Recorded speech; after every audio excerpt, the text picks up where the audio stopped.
empezar a sembrar, hermano.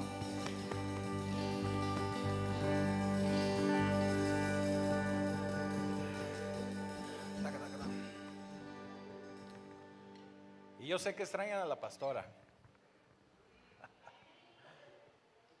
pero bueno, anda de paseo, muy merecido paseo. Y ya para el domingo aquí la vamos a tener, así que no se preocupe usted por ello. Y por lo pronto me va a tener que aguantar a mí. Así que ya el domingo aquí está la pastora. Pero antes de iniciar el día de hoy, quiero invitar a Joana, porque me dijo que ella quería dar unas palabras y quería hacer una oración. Así que ahí viene Joana. Ánimo, Joana. Gloria al Señor. Mira, vamos a pararnos aquí para que todos te puedan ver. ¿Ok? Quiero orar por mi familia, por toda la gente, por los niños, que los niños son pobres y necesitamos ayudarlos para que sean fuertes y amados. Y nosotros, la iglesia, son muy amados, como la familia de mi abuelo, mi abuela y mi mamá, los protege Dios. Y se lo pido a Jaime, a mi tío Jaime y a mi tía Lucy, que nació por amarme y los quiero mucho. Y le digo a toda la gente que se cuiden.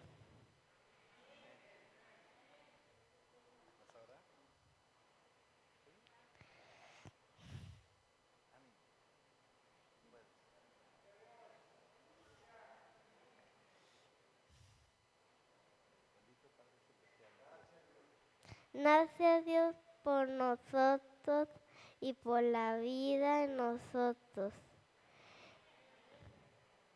Y te damos gracias por nosotros que los proteges y eres muy amado. Amén.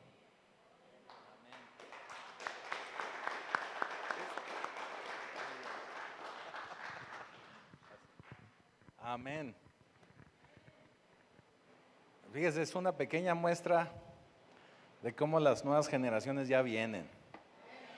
Y mire, es una preocupación y es un encargo que tenemos aquí en Pacto Vivo, que los niños, cuando vienen a su escuela dominical, no vienen a ser entretenidos, sino vienen a ser discipulados. Así que no deje de traer a sus niños, aviéntelos, empújelos, tráigaselos, arrástrelos, porque de nosotros depende el poder formar una generación de gente que verdaderamente le tema al Señor, para poder transformar esta sociedad, para poder transformar este mundo en el que vivimos.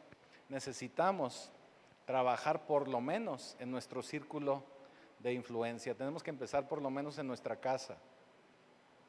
Ya lo veíamos el domingo, como los hijos de Aser, de ser una familia de 5 hijos, 4 hijos, una hija, llegaron a ser 26,000 jefes, cabezas de familia.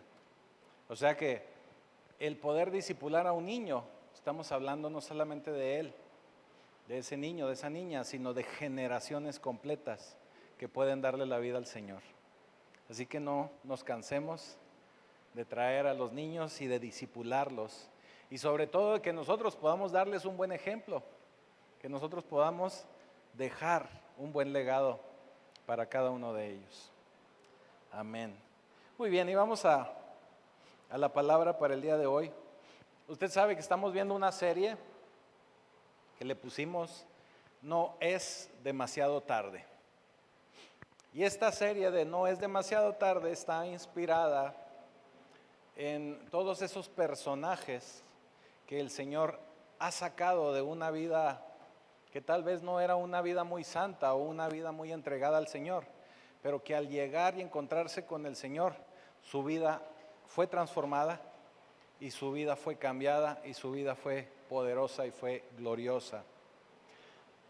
Esto también se lo platicaba a los varones en una ocasión. Le digo que también esto surge un poquito de esas películas norteamericanas donde el héroe de la película va perdiendo y va perdiéndolas todas y que de pronto uno no sabe ni qué va a pasar y el héroe de la película se recupera y no solo se recupera sino termina ganando la batalla. Un ejemplo muy sencillo son esas películas de Rocky, donde parece que ya va a perder la pelea y de pronto viene desde atrás y termina siendo el campeón.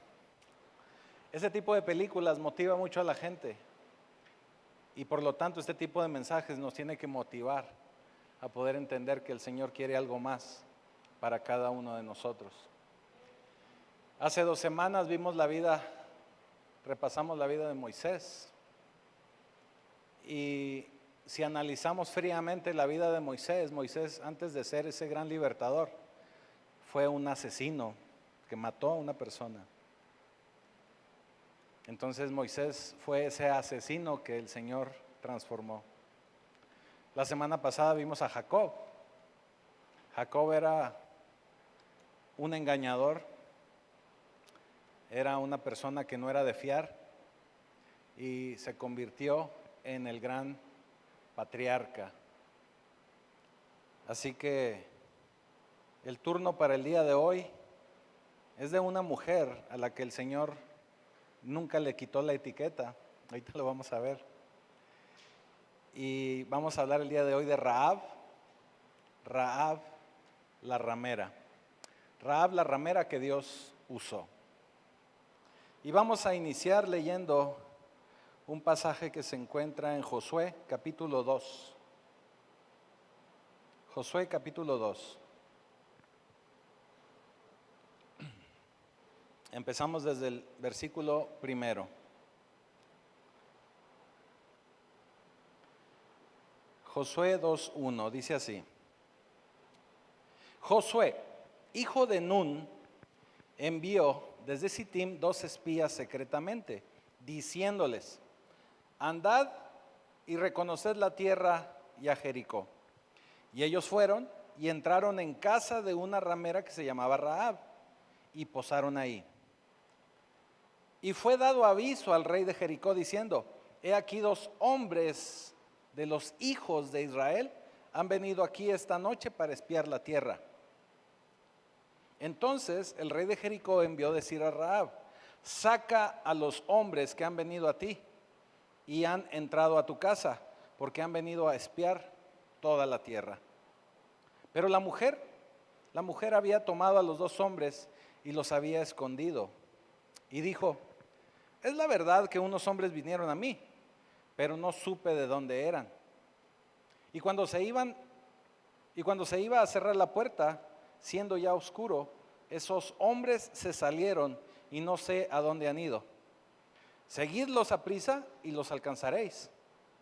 Mas ella los había hecho subir al terrado, y los había escondido entre los manojos de lino que tenía puestos en el terrado. Y los hombres fueron tras ellos por el camino del Jordán hasta los vados, y la puerta fue cerrada después que salieron los perseguidores. Antes, versículo 8, antes que ellos se durmiesen, ella subió al terrado y les dijo: sé que Jehová os ha dado esta tierra, porque el temor de vosotros ha caído sobre nosotros, y todos los moradores del país ya han desmayado por causa de vosotros. Porque hemos oído que Jehová hizo secar las aguas del Mar Rojo delante de vosotros cuando salisteis de Egipto, y lo que habéis hecho a los 2 reyes de los amorreos que estaban al otro lado del Jordán, a Sehón y a Og, a los cuales habéis destruido. Oyendo esto, ha desmayado nuestro corazón, ni ha quedado más aliento en hombre alguno por causa de vosotros, porque Jehová, vuestro Dios, es Dios de arriba en los cielos y abajo en la tierra. Os ruego pues ahora que me juréis por Jehová, que como ha hecho misericordia con vosotros, así la haréis vosotros con la casa de mi Padre, de la cual me daréis una señal segura. Y que salvaréis la vida de mi padre y a mi madre y a mis hermanos y hermanas y a todo lo que es suyo, y que libraréis nuestra vida de la muerte. Ellos le respondieron: nuestra vida responderá por la vuestra, si no denunciareis este asunto nuestro, y cuando Jehová nos haya dado la tierra, nosotros haremos contigo misericordia y verdad. Amén. Bendito Señor, te damos gracias por esta porción, te damos gracias por esta palabra. Permite que esta enseñanza quede en nuestra vida, en nuestra mente, en nuestros corazones, que la podamos llevar a la práctica. Y te damos ya gracias, Señor. Te damos ya gracias en el poderoso nombre de Jesús. Amén. Así que bueno, usted sabe que Rahab es una ramera, es una prostituta. Y su negocio se encontraba bien ubicado, o sea, tenía buena ubicación. Ya ve que luego los negocios, para que tengan éxito, tienen que tener una buena ubicación. Ahí en Josué 2:15 nos dice que el negocio de Rahab, vaya, su negocito, estaba junto al muro de la ciudad. Eso nos habla de que estaba a la entrada de la ciudad. Nos habla de que estaba bien ubicado para cuando llegaban viajeros, cuando llegaba gente de fuera, pues era el primer lugar al que llegaban. Era el lugar en el que fácilmente llegaban, era un lugar accesible, era un lugar que podían encontrar con facilidad. Así que un día es visitada por dos extraños. Son dos espías que había mandado Josué, que había enviado para que vieran ahí cómo estaba el movimiento, que checaran cómo andaba el agua, que le checaran el agua a los camotes, que vieran cómo estaba ahí la situación. Y esto lo tuvieron que hacer de la manera más discreta. Vaya, ellos andaban haciéndole al James Bond, andaban de espías, andaban de agentes secretos. Entonces, como andaban de agentes secretos, bueno, pues para ellos lo más obvio era actuar como cualquier hombre extranjero que llegaba a la ciudad. Y cualquier hombre extranjero que llegaba a la ciudad llegaba primeramente a visitar la casa de Rahab, o era lo más normal, lo más común. Entonces dijeron, a ellos se les hizo bueno, dije, pues por aquí. Y llegaron así como que encandilados ahí de las luces y dijeron, aquí mero. Y entraron ahí a la casa de Rahab. Trataron de hacerlo lo más secretamente posible. Pero así como ellos andaban de espías, pues también el rey tenía sus espías. Entonces el rey se dio cuenta de lo que había sucedido y se dieron cuenta que habían llegado gente de fuera y que habían llegado ahí a la casa de Rahab. Cuando llegaron estos dos espías, el rey envió gente a revisar porque se dieron cuenta. Se presentaron en la casa de Rahab y le dijeron a Rahab, oye, tú tienes dos chavos que acaban de entrar, hijos de Israel, sabemos que vienen de espías y sabemos que vienen a checar aquí cómo está el movimiento. Ve y diles que vengan porque nos los vamos a llevar, somos de la Guardia Nacional. O sea, eran guardias del rey. Llámalos, le dice. Y usted sabe que cuando el rey hacía un llamado, cuando el rey daba una orden, pues era peligroso desobedecer. Estaba de por medio la vida de la persona, de las personas. Para esto, pues Rahab tenía que tomar una decisión. Y la decisión que toma es esconder a los espías, dice la escritura, en el terrado, ¿verdad? En el techo de la casa. Ella los esconde, toma la decisión de esconderlos. No de entregarlos, de esconderlos. Ahorita vamos a ver por qué tomó mejor esa decisión. Los esconde y le dice a los guardias, mira, se acaban de ir. Yo no sabía de dónde eran, ni sé a dónde iban, pero se acaban de ir. Si se apuran, a lo mejor los alcanzan, porque yo los vi que estaban ahí en la parada, en la terminal norte del Vivebús.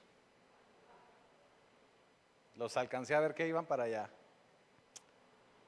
Entonces, bueno, pues ellos tomaron esa palabra de Rahab y fueron a buscarlos. Luego, dice en el versículo 9, aquí se empieza a poner interesante la novela. El versículo 9 dice, sé que Jehová os ha dado esta tierra. Ya está Rahab hablando con los espías. Porque el temor de ustedes ha caído sobre nosotros. Y todos los moradores del país ya han desmayado por causa de ustedes. Fíjense qué tremendo lo que les está diciendo Rahab. Por eso Rahab tomó la decisión mejor de esconderlos en lugar de entregarlos al rey. Porque le tuvo más miedo, tuvo más temor de Jehová que temor de lo que le pudiera pasar con el rey. Porque ya aquí les está diciendo, ya nosotros hemos escuchado de ustedes, ya sabíamos de ustedes y estábamos desde hace 40 años teniendo miedo de que un día llegaran aquí. O sea, ya sabían todo el chisme, ya sabían que el Señor los había sacado de Egipto, ya sabían que el Señor había abierto el mar para que cruzaran, ya sabían todo lo que el Señor había hecho a favor de ellos, ya sabían cómo habían derrotado a esos reyes y tenían miedo, porque ellos sabían y pensaban que eran los próximos. Caray, que están tirando. Y ya sabían que eran los próximos en poder ver el poder de Jehová. Así que la razón por la que los escondí, en otras palabras les dice Rahab, es porque yo entiendo que su Dios es el Dios del cielo y de la tierra. En otras palabras, el Dios de ustedes es el verdadero Dios. Aquí algo bien interesante, algo que nos hace notar Rahab, es que su fe controló las decisiones que ella tomó. ¿Y a qué me refiero con fe? Usted puede decir, bueno, pues ella ni siquiera era creyente. No, no lo era, pero había escuchado de Dios y sabía del temor a Dios. Y sabía que había un Dios y sabía que el Dios de los israelitas era un Dios poderoso. Y al entender ese temor a Jehová, en eso basó su decisión. Porque también tenía, le puedo apostar que también tenía miedo del rey. Pero su decisión estuvo basada en el temor a Jehová. Su miedo, su emoción, no evitó que ella tomara una decisión correcta. Vaya, la fe que ella tuvo en Dios fue lo que determinó la decisión que ella tomó. Tomó una decisión para satisfacer a Jehová y no los deseos del rey. Y ella se los dice muy claramente a los espías, es que ya desde hace 40 años ya nos estamos muriendo de miedo por ustedes. Ya les tenemos miedo desde hace 40 años. Pasa lo que le sucede a mucha gente en la actualidad. Usted a mucha gente trata de hablarle de Dios, de compartirle de Dios, y la verdad es que mucha gente sabe de Dios, conoce a Dios, sabe que hay un Dios, y sabe que ese Dios puede hacer milagros, y sabe que ese Dios puede hacer cosas poderosas, pero lo que ellos no se han atrevido a hacer es a tener una relación con Dios. Saben de Dios, escuchan de Dios, y saben que Dios los puede librar de alguna situación, pero no han dado ese paso para tener esa relación con Dios. Esa es a la gente a la que tenemos que alcanzar. Esa es a la gente a la que tenemos que llevarles la salvación de Cristo. Así que les dice Rahab, para mí su Dios es el Dios del cielo y de la tierra. Y al saber quién es su Dios, bueno, pues yo tomé la determinación de esconderlos y los protegí del enemigo. Fíjense lo que nos dice el Nuevo Testamento en Hebreos 11:31. Dice, por la fe, Rahab, la ramera, no pereció juntamente con los desobedientes, habiendo recibido a los espías en paz. La decisión que tomó Rahab, aquí nos está aclarando Hebreos, fue una decisión que ella tomó por fe. Y como le decía, no era una fe que ella haya tenido muchos años de ir ejerciendo, sino fue meramente una fe que ella recibió, que ella ejerció simplemente por el hecho de temer a Jehová. Por eso es que tenemos que tomar muy en cuenta el poder estar bien con el Señor, el poder tener temor de Jehová. ¿Estamos de acuerdo? Así que, así es como ella tomó la decisión de ocultar a los espías y su fe se activó. Esa fue la forma en que ella protegió a estos hombres. Ella estaba muerta de miedo.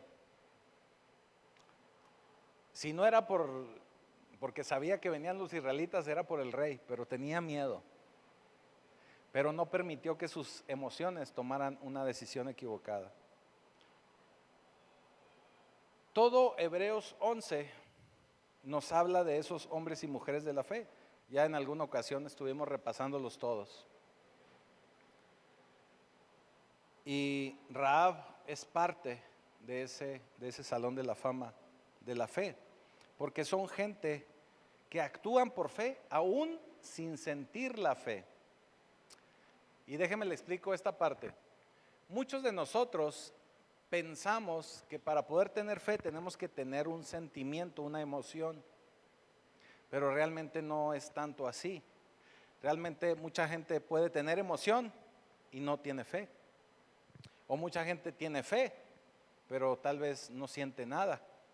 Y tal vez se muere de ganas, de deseos de sentir algo y no lo siente, pero se mueve, camina por fe. Vaya, el que usted sienta algo o no lo sienta no determina su fe. Su fe es por medio de las acciones que usted hace, de las decisiones que usted toma a favor de Dios, a favor de Jehová. Así que, después de haberles aclarado ahí la situación a los espías, de haberles dicho que les daba miedo, no solo a ellas, sino a todos los habitantes de Jericó, les hace una solicitud. Se atreve a pedirles un favor, vamos a decirlo así. Y ahí es cuando vamos al versículo 12 y 13, y dice: les ruego pues ahora que me juren por Jehová, que como ha hecho misericordia con ustedes, así la harán ustedes con la casa de mi padre, de la cual me darán una señal segura, y que salvarán la vida de mi padre y de mi madre, a mis hermanos, hermanas, y a todo lo que es suyo, sus perritos, sus gatitos, y que libren nuestras vidas de la muerte. Se atrevió a pedir salvación por ella y por su familia. En otras palabras, les está diciendo: miren, sabemos que si ustedes vienen a conquistar la ciudad, nos van a masacrar. Sabemos que si ustedes vienen y vienen acompañados de Jehová, no vamos a poder nosotros meter ni las manitas. Así que por favor, por lo menos a mí, yo que les ayudé, yo que los cubrí, yo que los protegí, a mí y a mi familia, no les hagan daño. Algo muy interesante es que cuando habla de que quiero que me juren por Jehová, que como he hecho misericordia con vosotros, ustedes harán misericordia con la casa de mi padre. La palabra misericordia en esta porción de las Escrituras viene de la palabra hebrea Hesed. La palabra hebrea Hesed significa amor leal y se refiere a un amor de pacto. Se refiere, en otras palabras, a ese amor que Dios tiene con su pueblo, porque tiene un pacto con su pueblo. Entonces por eso nos tiene a nosotros misericordia, por eso a nosotros nos cubre, por eso a nosotros nos protege, porque nos entrega Hesed, nos entrega su amor en pacto, en misericordia para cada uno de nosotros. Así que ella está pidiendo un pacto también para ella y para su familia. O vaya, en otras palabras, ella está pidiendo que también ella y su familia sean parte de ese pacto que el pueblo de Israel tiene con Dios. también ella se quiere adherir a ese pacto. Quiero el amor, quiero la cobertura, quiero la protección de Dios sobre mí y mi familia. En otras palabras, está haciendo la oración de fe, pero al estilo del Antiguo Testamento. O sea, les está diciendo a los 2 espías israelitas: háganme justicia, denme misericordia, así como yo la he tenido con ustedes. Así que, fíjense lo que sucede en Josué 6:17. Ustedes ya conocen la historia, pero aquí lo revisamos. Josué 6:17 dice: y será la ciudad anatema a Jehová, con todas las cosas que están en ella. Solamente Rahab la ramera vivirá con todos los que estén en casa de ella, por cuanto escondió a los mensajeros que enviamos. Ya están ahí poniéndose en acuerdo y están avisando que solamente la casa de Rahab no va a ser tocada. Ahí mismo Josué 6:25. Josué 6:25 dice: mas Josué salvó la vida de Rahab la ramera, y a la casa de su padre, y a todo lo que ella tenía.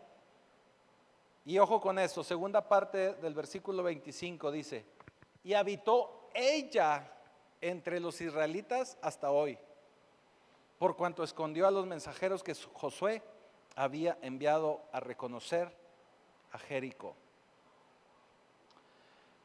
Así que lo hermoso de poder asociarnos con el Señor, de poder asociarnos con el reino de Dios, es que Dios nos va a proteger aún en medio del colapso, aún en medio de todo lo que pueda suceder en una ciudad. Por ejemplo, como en el caso de Jericó, iban a destruir todo. Por eso dice en el versículo 17: y la ciudad será anatema. Quiere decir que no iban a dejar piedra sobre piedra, iban a destruir todo. Iban a destruir todo.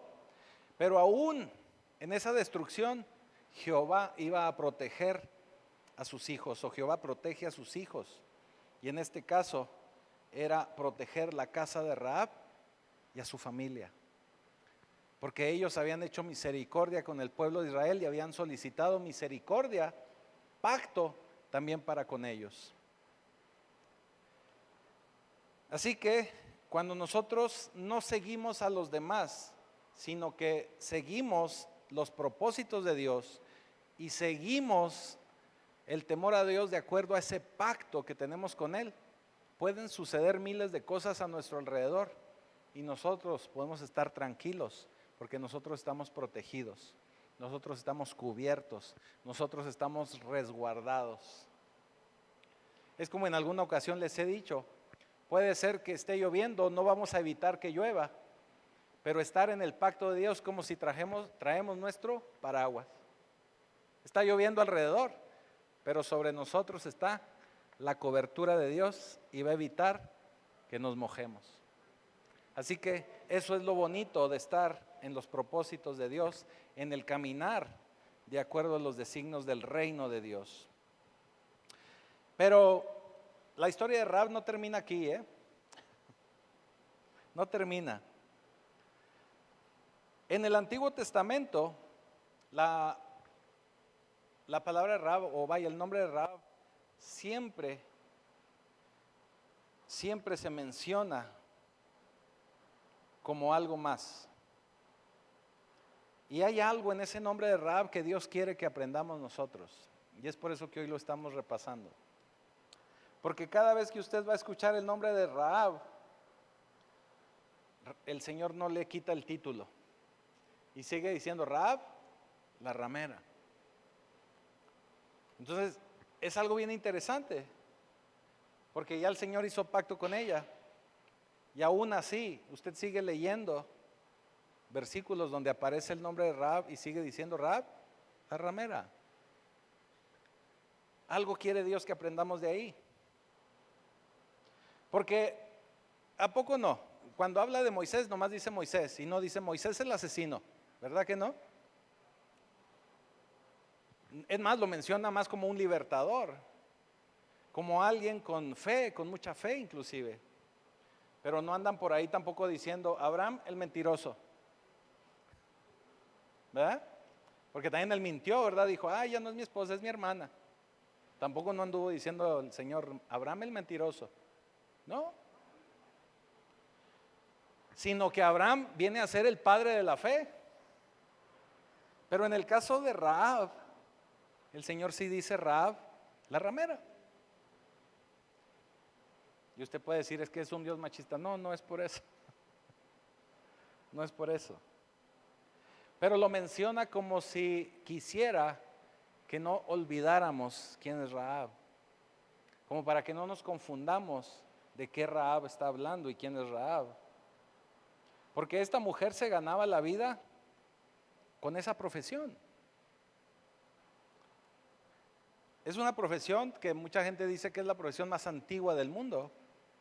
Una profesión en la que ella se entregaba a los hombres a cambio de dinero. Es algo que no es muy bonito ni muy agradable al Señor. Que pudiera llegar a ser denigrante para cualquier persona. Pero el Señor no quiere que olvidemos quién es esta mujer. Realmente, inclusive lo podemos ver en algunos pasajes del Antiguo Testamento, es una profesión repudiada por el pueblo de Israel. Pero en el caso de Rahab, el Señor hizo cosas poderosas. El Señor hizo cosas grandiosas. Y lo mismo puede hacer contigo, conmigo, con cualquiera de nosotros. Porque este es el meollo del asunto y este es el objetivo del mensaje de hoy. Tu pasado no controla tu futuro. Tu pasado no determina quién eres ni quién vas a ser en el futuro. Tu pasado no te dice quién eres. Porque en Dios siempre hay esperanza, siempre hay cambios. Él quiere que sepas, Dios quiere que sepas que no importa cuán malo haya sido tu pasado, ahora eres diferente. No importa cuán bajo hayas caído, Él te puede levantar. Él puede hacer todo nuevo. Y tan puede hacer todo nuevo que inclusive te puede poner al nivel de Noé, de Enoc, de Abel, de Abraham, de Moisés, de la misma Rahab. Te puede poner en un salón de la fama de la fe. Porque Él hace todo nuevo.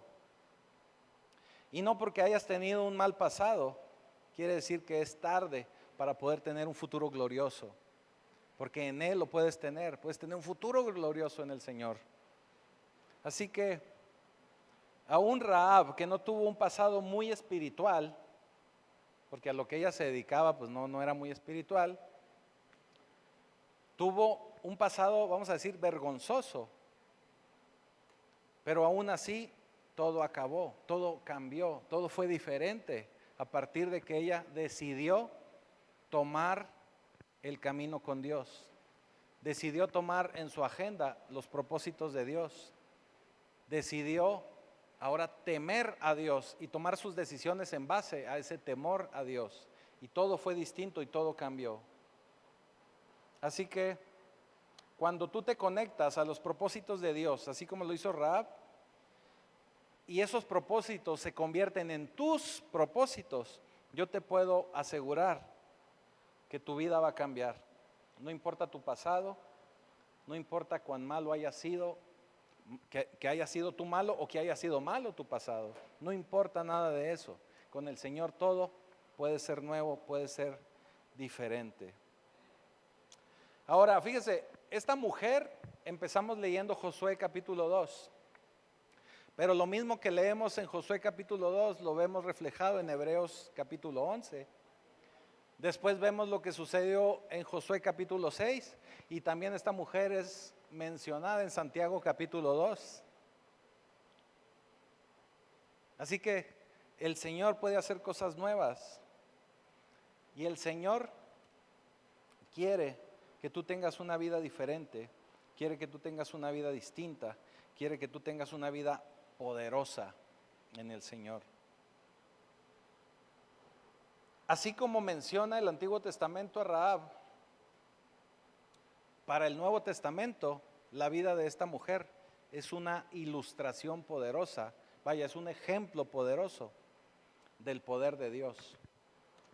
Es un ejemplo poderosísimo de lo que el Señor puede hacer en tu vida, porque es una ilustración de victoria, es una ilustración de transformación, es una ilustración de cómo el Señor, aun y cuando te dé limones, con el Señor puedes tú hacer limonada. Aun y cuando tu vida pueda ser un desorden, el Señor puede convertirlo todo en un milagro. Así que no nos demos por vencidos, porque el Señor no ha terminado contigo. Es más, el Señor tal vez apenas está empezando contigo. Así que no te desanimes, porque te puede entregar patatas y luego te sirven papas encueradas ahí con salsita y... No sé, es que me acordé por lo de limones, no se crea. Por cierto, comercial, están muy buenas las papas aquí de Kevin.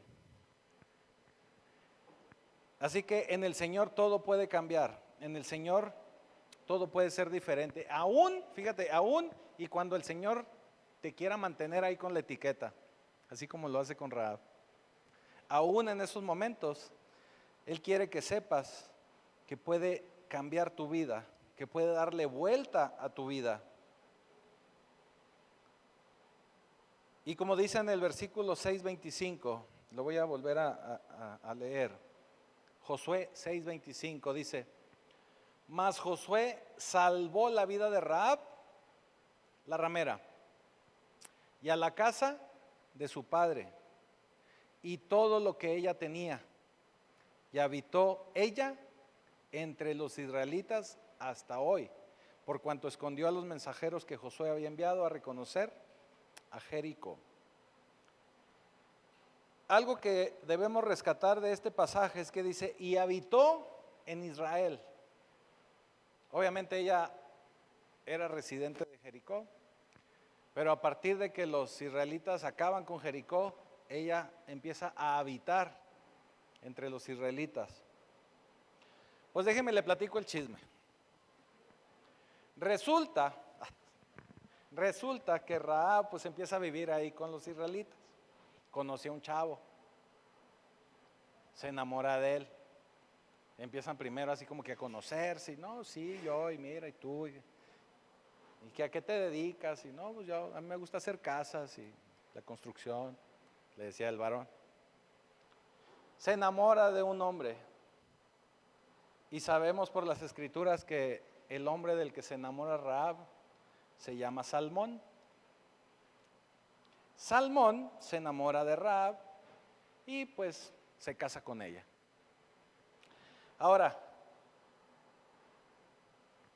se nacionaliza, o ¿cómo se le dice? Se vuelve israelita, porque ya se casa con el israelí, ¿verdad? Arregla sus papeles, ya es residente, ya no anda de legal, ahora es residente, porque ya se casó con el israelita. Pero ahora déjenme le platico algo de Salmón. Salmón, según el libro de Crónicas, de hecho, Primera de Crónicas, por ahí del capítulo 2, nos habla de que Salmón tiene un hijo, y este hijo obviamente lo tiene con Rahab. Ese hijo se llama Boz.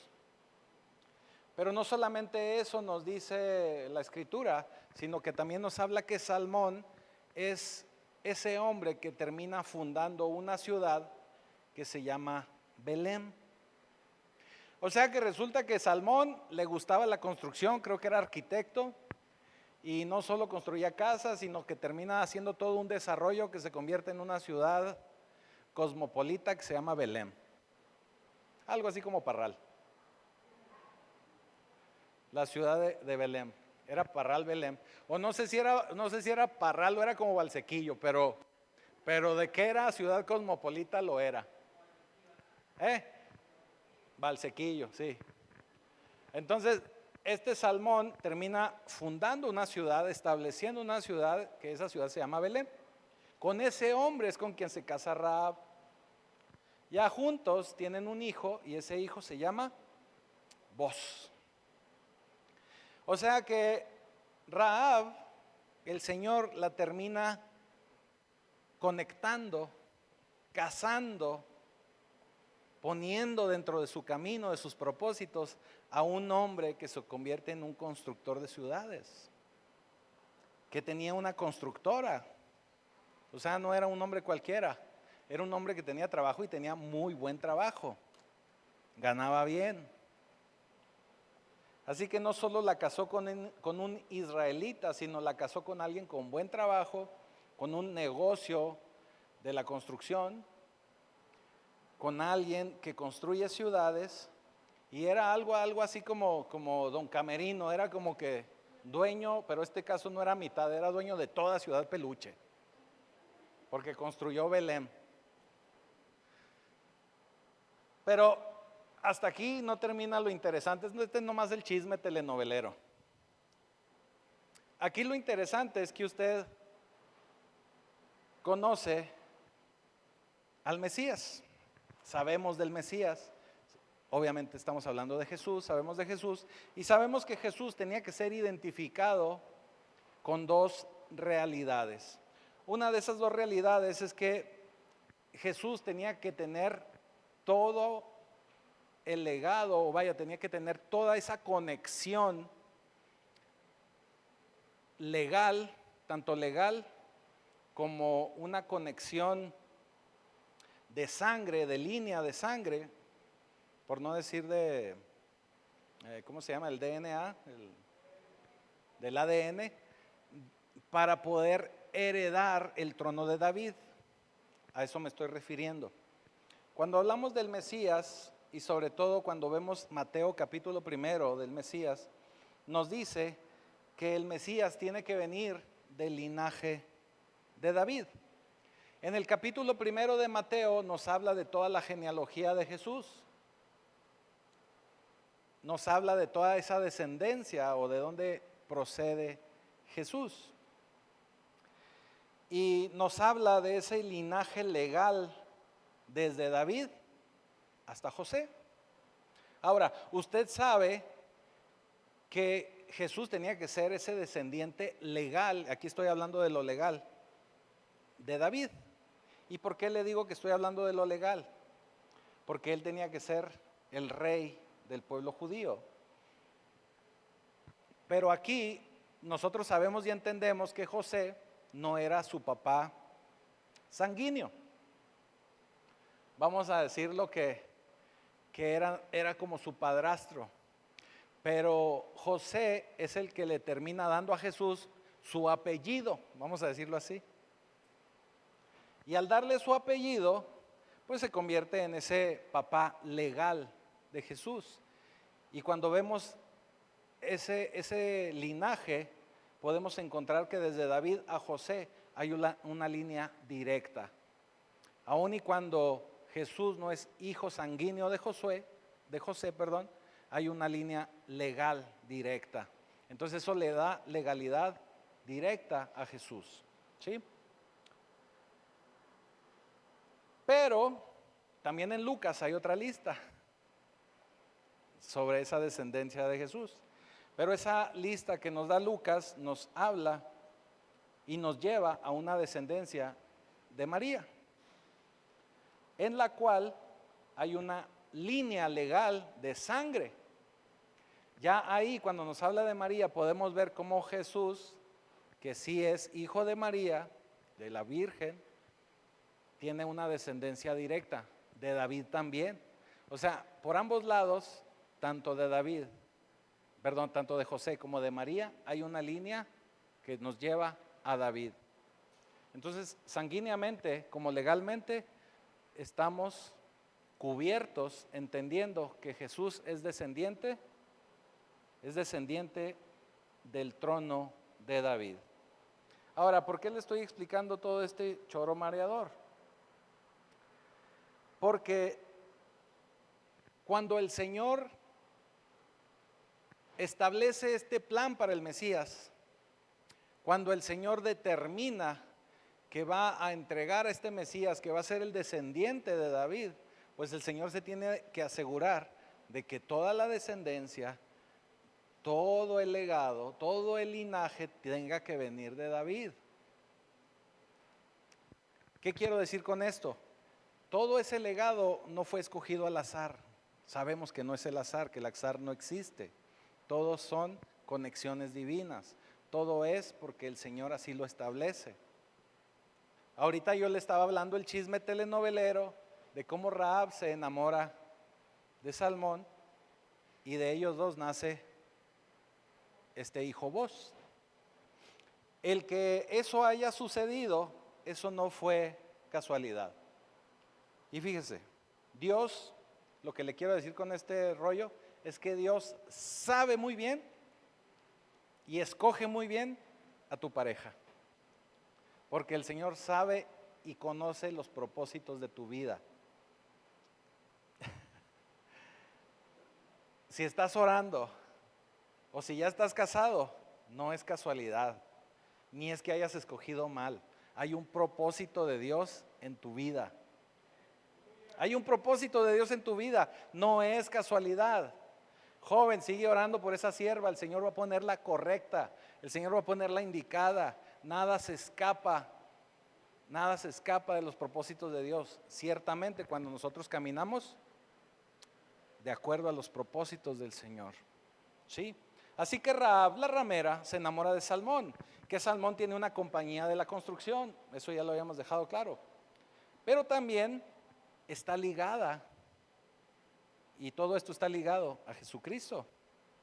Ella tuvo un bebé llamado Boz, y sabemos que Boz, en el libro de Ruth, conoce a Ruth. Y Boz se casa con Ruth. Boz conoce a Ruth en el campo.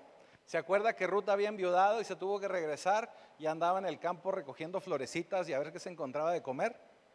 Pues ahí es donde conoce a Boz. Ahí es donde conoce a Boz. Fíjese algo también bien interesante. Y voy a aprovechar ya lo había dicho, pero voy a aprovechar para volverlo a decir. El que Boz haya recibido a Ruth y se haya casado con ella y la haya vuelto a establecer como una mujer digna, una mujer del pueblo de Israel, es porque la mamá de Boz era nada más y nada menos que Ruth. Así que las mamás tienen una influencia fuerte y directa en el que el hijo pueda ser un buen y verdadero hombre de Dios y pueda establecer y pueda darle su lugar a la esposa como debe de ser. Ojo con eso.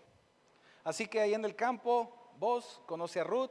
Ahora el Señor conoce y conecta a otra hermana, otra sierva, ¿verdad?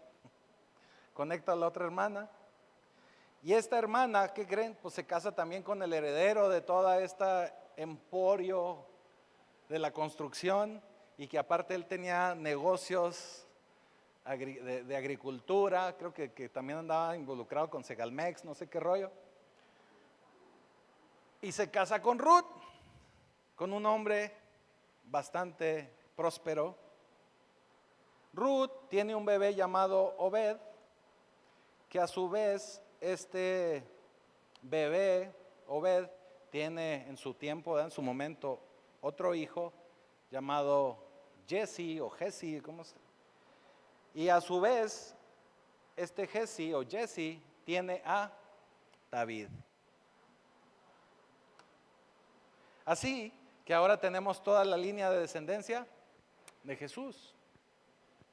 El que Rahab se haya casado con una israelita y que después su hijo se haya casado también con alguien que venía de fuera, que no era ni siquiera del pueblo de Israel, no fue casualidad. Era algo que el Señor ya tenía establecido. Era algo que ya el Señor tenía entre manos porque algo nos quería enseñar. Y también algo que nos quiere mostrar y que nos quiere enseñar y que tenemos que aprender de esto es lo que ya les vengo diciendo. No sé cuál haya sido tu pasado, o no sé cuál es tu pasado. Bueno, sí sé el de algunos, pero la mayoría no sé.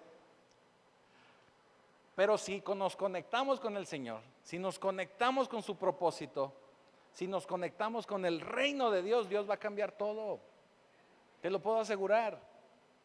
Dios es el encargado, el especialista en transformar vidas, en transformar nuestra alma, en transformar nuestra forma de ser, de vivir.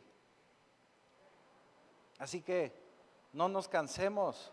Dios hará algo especial en tu vida. Lo único que tenemos que hacer es conectarnos con el propósito de Dios, tener temor a Jehová, así como se lo tuvo Rahab. Fíjense, vamos a ver esto y ya con esto voy cerrando. Los voy a dejar ir temprano, que ahora que la pastora no ministró. Josué 2:17, por favor. Y ellos le dijeron: nosotros quedaremos libres de este juramento con que nos has juramentado. Vaya, lo que les había pedido Rahab. Nos estamos regresando a cuando Rahab les pide que la cubran, ¿verdad? Que la protejan. Versículo 18. He aquí, cuando nosotros entremos en la tierra, tú atarás este cordón de grana a la ventana por la cual nos descolgaste, y reunirás a tu casa, a tu padre, a tu madre, a tus hermanos y a toda la familia de tu padre. Versículo 21, vamos a brincarnos hasta el 21. Y ella respondió: sea así como han dicho, como habéis dicho. Luego los despidió y se fueron. Y ella ató el cordón de grana a la ventana. En otras versiones, el grana también lo maneja como escarlata. Y sabemos que tanto el grana como el escarlata está hablando de un cordón rojo. Un cordón rojo. ¿Qué es lo que le está diciendo estos espías, estos chavos de Israel? ¿Qué es lo que le están diciendo a Rahab? Cuando vayamos a venir a este lugar, necesitamos ver la señal en tu ventana. Acuérdese que ahorita vimos que la casa de Rahab estaba pegada al muro de Jericó, a las murallas de Jericó. Por la ventana de una de esas, de la casa de Rahab que estaba en la muralla, por esa ventana se bajaron y cayeron fuera de las murallas de la ciudad y de ahí se fueron. ¿Vamos entendiendo? Vaya, las ventanas de la casa de Rahab daban para fuera de la ciudad, para fuera de la muralla. ¿Sí? Ok, fíjese. Necesitamos ver esa señal en tu ventana. Porque los demás soldados, o sea, todo el pueblo de Israel, no van a saber quiénes son ustedes. O sea, en ese entonces no había Facebook, no había fotos, no había nada.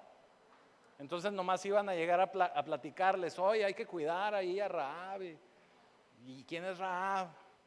¿Cuál es su casa? Porque pues no era la única, ¿verdad? La zona roja me imagino que estaba grandecita.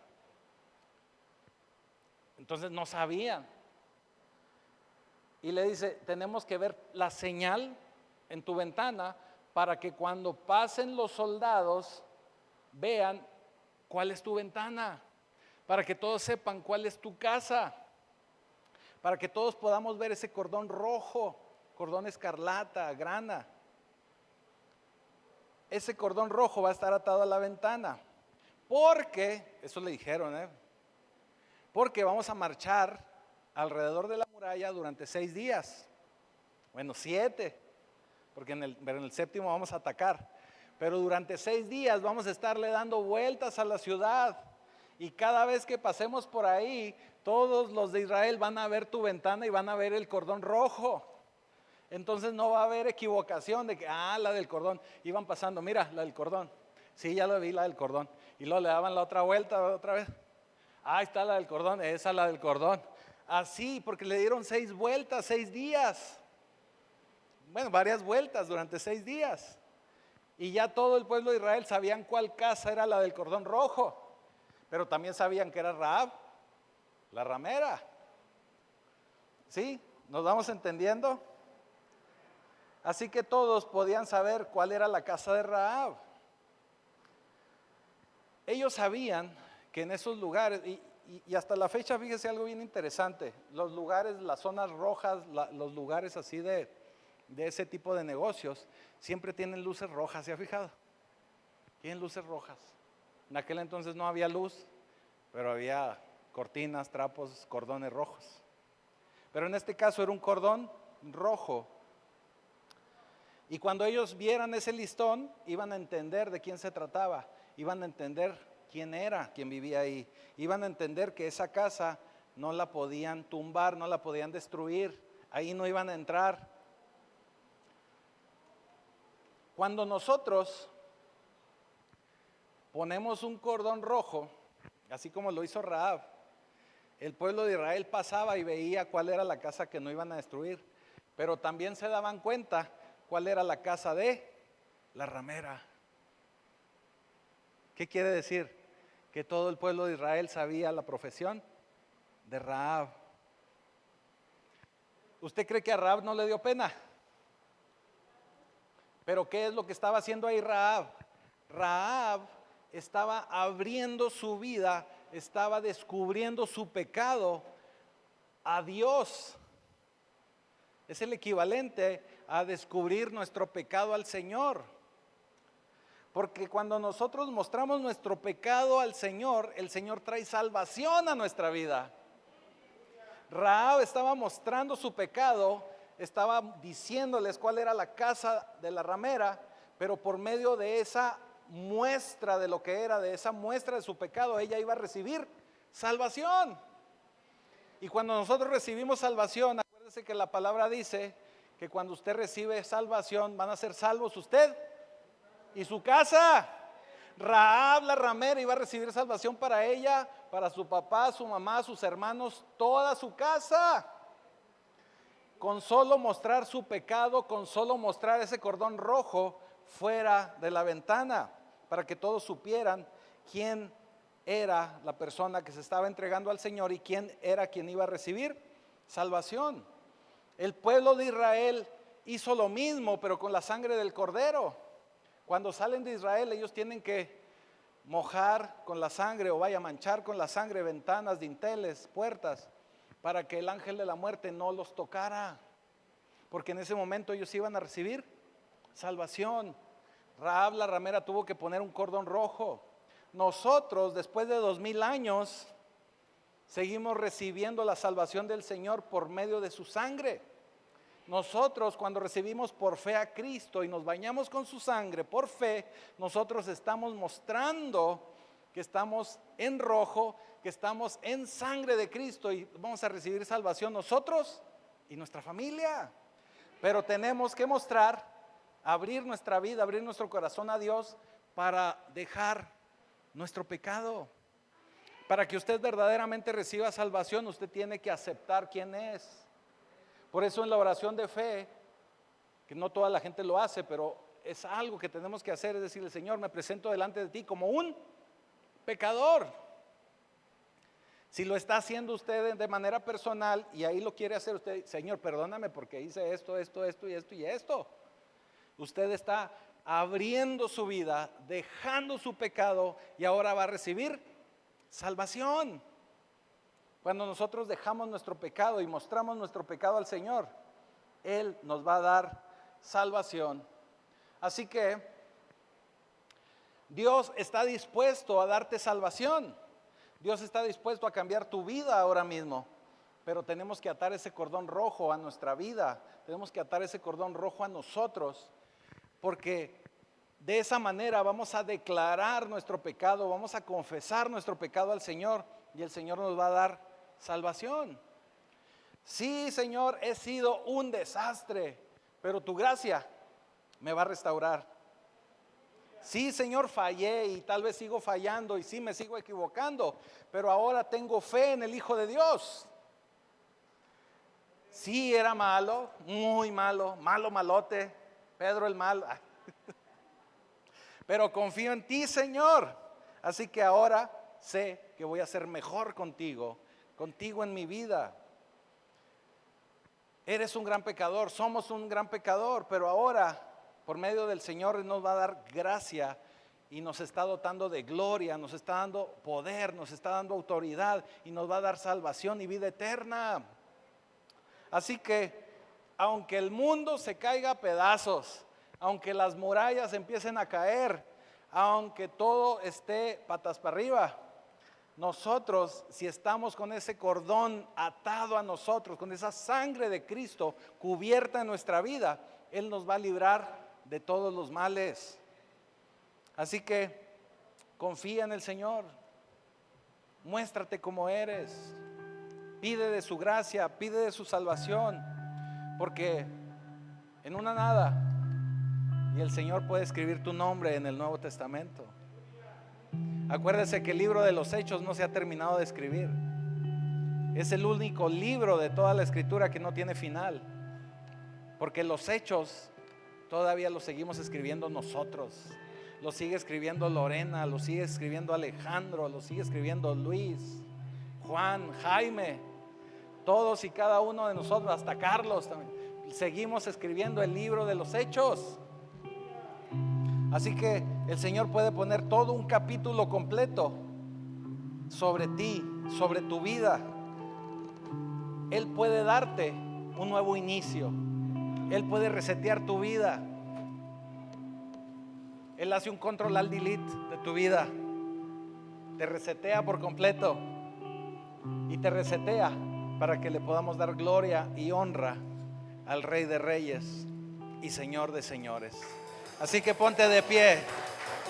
Vamos a orar. Bendito Señor, te damos gracias porque eres grande, eres poderoso. Porque sabemos que cuando confiamos en ti, cuando empezamos a vivir de acuerdo a tus propósitos, de acuerdo a tus planes, en ese temor reverente a ti, tú haces cosas maravillosas. Porque tú no te equivocas, Señor. Porque tú conectas con la gente adecuada en el momento correcto, cuando vivimos de acuerdo a tus propósitos. Te damos gracias, Señor, porque sabemos que en ti podemos confiar, porque en ti podemos tener una vida poderosa, gloriosa, llena de poder, impactando a las nuevas generaciones. Y ya te damos gracias, Señor, porque sabemos que de aquí saldrán hombres y mujeres que establecerán el reino de Dios aquí en la tierra, para impactar no solamente a sus hijos, sus nietos, sino a todas las próximas generaciones, y serán cabezas de familia y serán líderes de naciones completas. Te damos ya gracias, Señor, en el poderoso nombre de Jesucristo. Amén.